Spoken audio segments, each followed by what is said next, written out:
તો વડાપ્રધાન નરેન્દ્રભાઈ મોદી કોબામાં જૈન મ્યુઝિયમને ખુલ્લું મૂકશે। 31 માર્ચે કોબા ખાતે જૈન આરાધના કેન્દ્રની તેઓ મુલાકાત લેશે। ગાંધીનગરના કોબામાં પીએમ મોદી મ્યુઝિયમનું ઉદ્ઘાટન કરવાના છે। જૈન ધર્મના ઇતિહાસ, વારસા, પુરાતત્વીય ચીજવસ્તુઓનું પ્રદર્શન જોવા મળશે।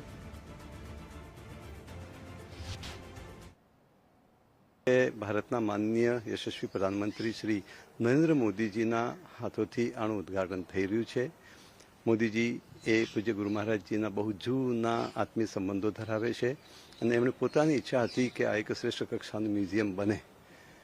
એ મ્યુઝિયમની અંદર 7 અલગ અલગ ગેલેરી છે કે જેમાં ભારતનો એકદમ પ્રાચીનતમ ઇતિહાસથી માંડી જે ભગવાન ઋષભદેવ કે જેને સંસ્કૃતિની આદ્ય સ્થાપના કરી, જે લગભગ વિશ્વના બધા ધર્મો જેને માન્ય કરે છે, તેથી માંડી અને 23મા તીર્થંકર નેમિનાથ સુધીનો એક આખો એક ખંડ છે।